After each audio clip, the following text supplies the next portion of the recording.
Does your father even earn enough to support you? My future father-in-law sneered, his words dripping with contempt. Or does he expect you to latch onto my son for security? I sat there, stunned, a chill settling over the room. Excuse me? I managed to say, but Gerald's gaze remained unyielding, cold and calculating. He barely paused before concluding, "It's not uncommon for families like yours to see an opportunity and seize it." Sensing my discomfort, Kingston interjected, "That's enough, Dad. Caroline isn't here to be insulted." Gerald's sharp, dismissive shrug said everything his words didn't. But he didn't know yet that his assumptions about my family were about to be shattered. I am Caroline Adams, a 31-year-old in San Francisco, with my boyfriend, Kingston. We met in law school 5 years ago, fell in love instantly, and have been living together since graduation. I work as an attorney in a consulting company, while Kingston is employed at a bank. 8 months ago, Kingston proposed during a holiday, and we decided to inform our parents about our wedding plans. This weekend, we were set to meet my parents, followed by a meeting with Kingston's parents the next week. This would be the first time we introduced each other to our respective families. Excited about our plans, I called my mom to share the news. However, my joy was marred by the hurtful conversation with my father. I couldn't understand why he would make such baseless accusations, tarnishing what should have been a joyous occasion. We planned to visit my parents' home this Sunday. "Does that sound good?" I asked. "Yeah, sure, see you," my mother replied. The following week, Kingston and I made our way to my parents' residence in Portland, where I had spent my entire upbringing.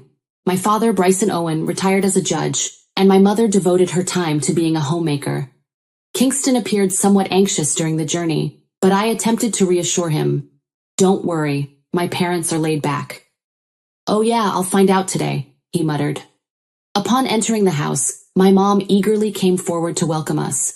Kingston greeted her with a nervous smile, and she ushered us into the living room, where Dad sat engrossed in his newspaper.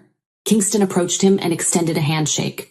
My dad promptly rose and reciprocated with a formal handshake, his courteous demeanor swiftly dispelling Kingston's nervousness. The day unfolded with discussions about work and life, accompanied by a delightful lunch prepared by my mom. Dad shared anecdotes from his time in the courtroom, and my parents appreciated Kingston's polite nature. Kingston also appeared to enjoy his time with my parents, and we departed with fond memories. Kingston seemed relieved and delighted with the experience, and I shared in his happiness. The subsequent week marked my turn to meet Kingston's parents.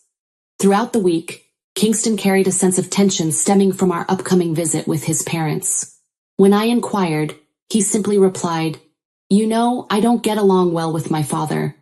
"I know," I replied. "Don't worry, it's just a matter of a few hours. We'll meet them and return home." Kingston's father, Gerald Holder, pursued a business career and hoped for Kingston to join his real estate venture. However, Kingston harbored different aspirations, desiring to study law. This difference in career paths strained their relationship over time. En route to his parents' home, Kingston cautioned me, "Don't be upset if my father behaves arrogantly." "Why? What could be the reason?" I asked, concerned. "I'm not sure. Perhaps he's still upset with me," he responded. "That happened a while ago," I reasoned. "He must have forgiven you by now." "I hope so," Kingston said quietly. "But my father isn't quick to forgive." "Don't stress too much," I assured him. "You're just overthinking. Everything will be okay." Kingston's nervous energy rubbed off on me, causing my unease. His residence, located on the opposite side of the city, was a story bungalow surrounded by a spacious lawn. Upon entering, Kingston's mother, Kendra, greeted us warmly. "Hello, my dear," she said, embracing us. Kendra appeared kind and composed as she led us outside to the bungalow's lawn, where my fiancé's dad, whom I'll refer to as Gerald, awaited us. Kingston rarely spoke about his father, but the little I knew led me to envision an arrogant, wealthy man eager to flaunt his riches. To my dismay, Gerald lived up to this image, sitting with folded arms and a rigid posture that suggested lingering anger towards Kingston. As soon as I made eye contact with Gerald, I flashed a broad smile and nodded in greeting. "Good day to you, sir," I said warmly. He acknowledged with a nod, signaling me to take a seat across from him. As I settled in, Kendra tactfully broke the silence. "Caroline, you exude beauty and elegance," she remarked. "Your parents seem to have taken great care of you." "Thank you for your kind words. You're beautiful as well," I responded, aiming to maintain a positive atmosphere. "That's very sweet of you. Could you share more about yourself?" Kendra encouraged, offering some relief in the presence of Gerald, who sat with crossed legs, folded arms, and an inscrutable expression. With a smile I began, "I was born and raised in Portland and currently work as an attorney at a consulting firm." Gerald's demeanor shifted noticeably, and he interjected with a somewhat accusatory tone. "Hold on, you're an attorney? Why can't your father provide for you? Does he not earn well? What did your father do?" His unexpected reaction caught me off guard, and I responded in a perplexed tone. "My dad is retired."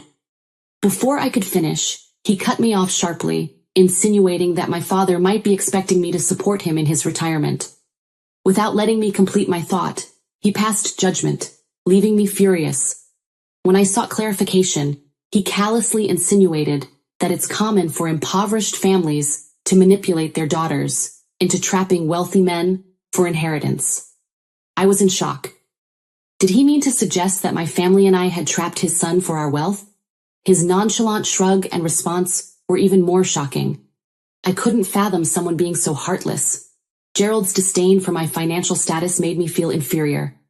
The urge to leave overwhelmed me, but Kingston, holding my hand, urged me to stay a while longer. Facing Gerald, Kingston firmly stated, "We haven't come here to endure taunts. We're here to announce our marriage." When Gerald inquired about the financial aspects of the ceremony, Kingston firmly replied, "That's our business, not yours." Gerald persisted, asserting that the financial burden would inevitably fall on Kingston. An argument ensued, with Kingston losing his temper and defending his decision to pursue law rather than joining the family real estate business. He refuted the claim that I influenced his choices, emphasizing that he didn't even know me when he left home. Gerald's unreasonable accusations against me and my parents were met with Kingston's strong opposition. Finally, Kingston asserted that he had no further comments and censured Gerald for making life decisions centered around marrying a financially challenged girl. "She and her parents appear to have already cornered you," my future father-in-law concluded. "Stop," Kingston said, irritated. "I've met her parents. They are kind people and have no interest in your wealth." The conversation between them became intense. "You've consistently made poor choices in life. I had already given up on you when you chose to study that seemingly foolish law and work for a meager salary instead of joining my business," Gerald shot back angrily. "I strongly disapprove of your business due to its questionable moral standing," Kingston continued reproachfully. "Please, let's put an end to this argument," Kendra pleaded, intervening in the heated exchange. Kingston angrily rose from his seat and exited the lawn, with me following closely. Kendra hurried behind us, imploring us to stop. "Kingston, please, stop," she begged, but he ignored her and continued towards the bungalow exit. Glancing back, I witnessed Kendra tearfully running towards us.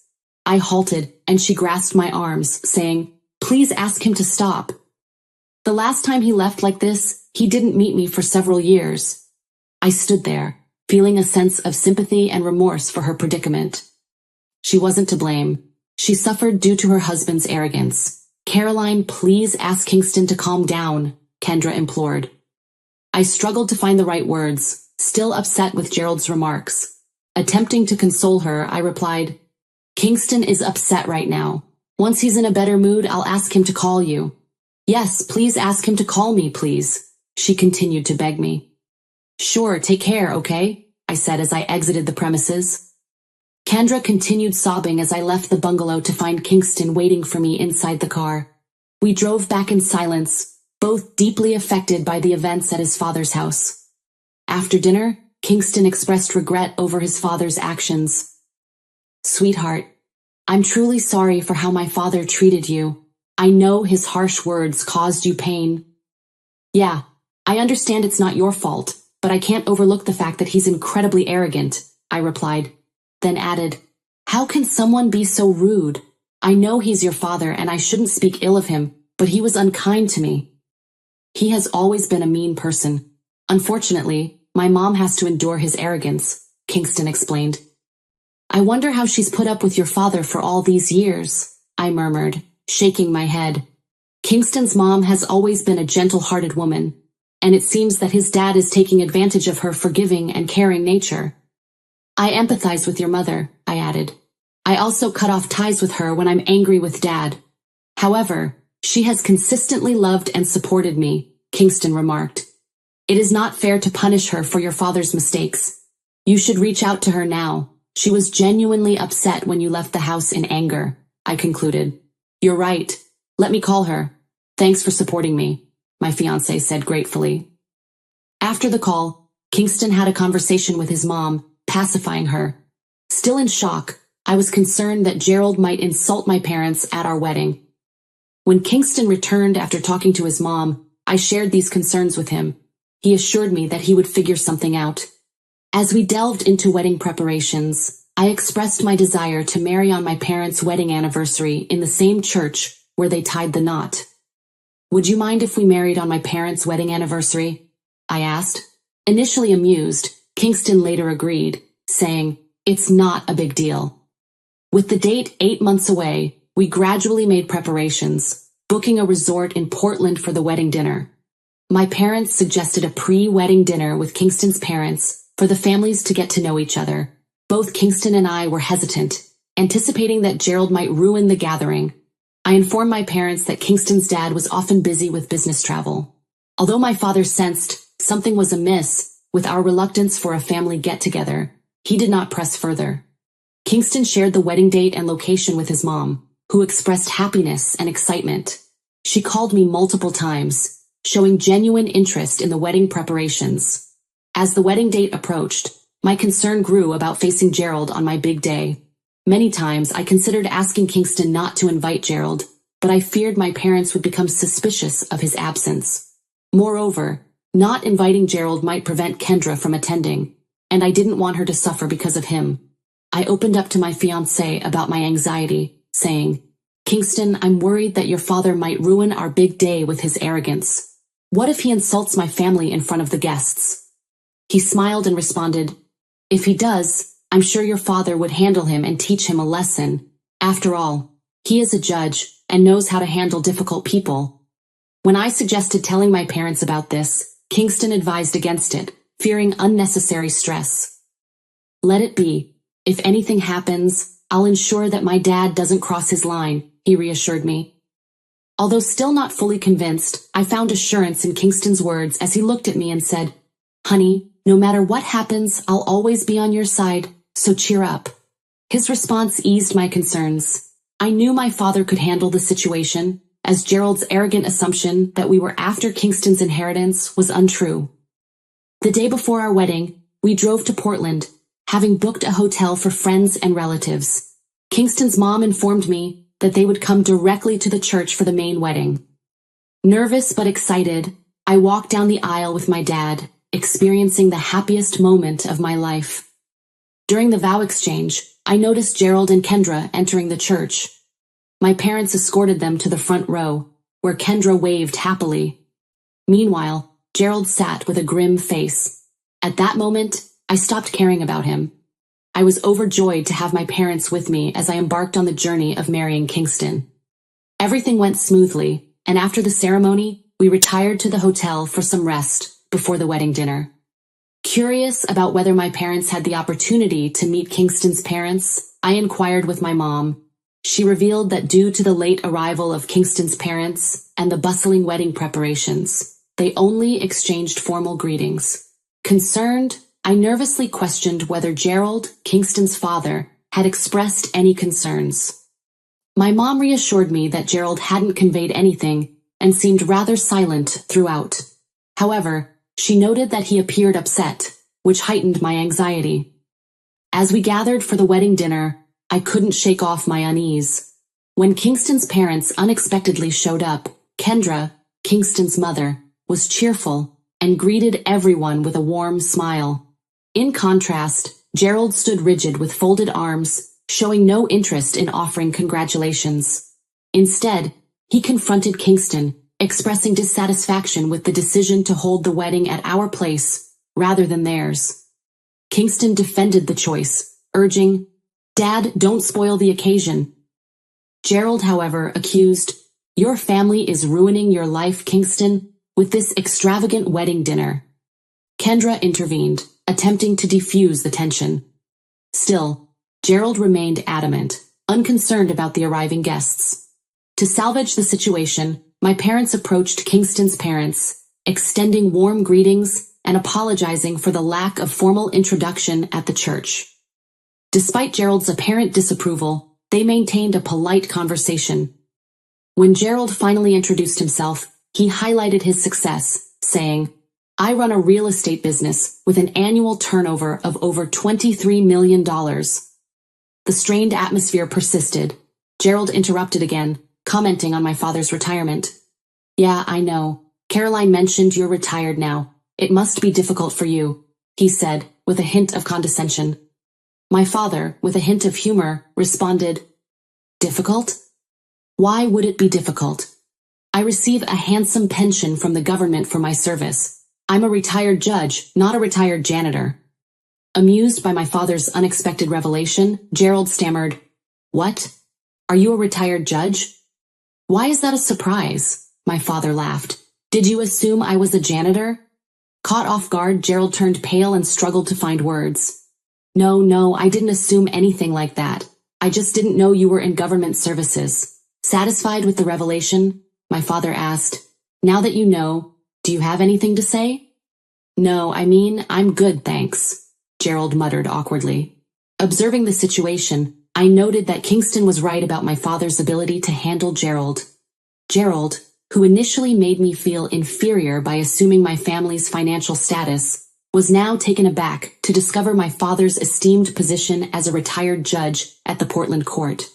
As my parents excused themselves to greet other guests, Gerald pulled Kingston aside, expressing his frustration. "Why didn't you tell me her dad is a retired judge?" he demanded.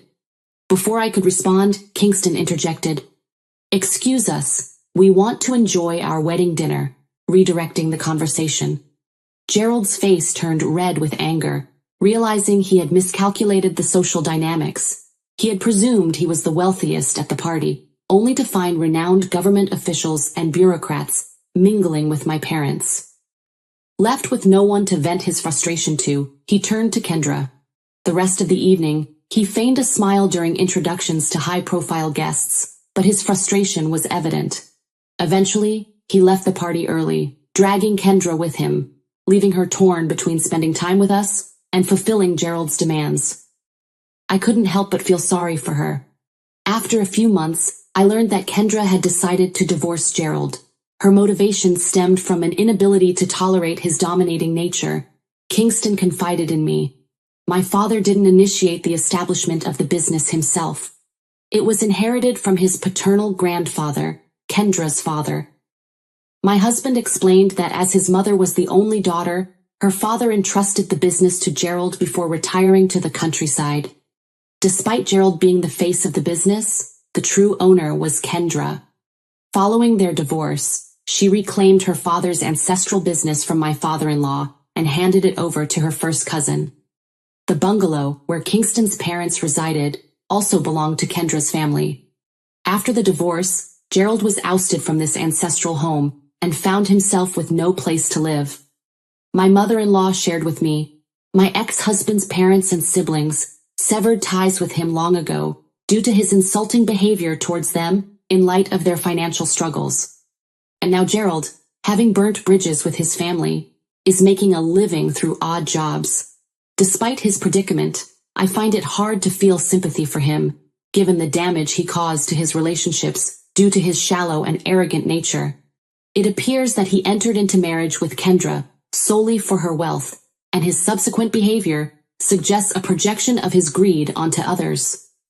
On a positive note, Kingston and I frequently visit Kendra at her bungalow, where she has embarked on organic farming in the backyard, cultivating fresh fruits and vegetables. She generously shares her harvest with us during our visits.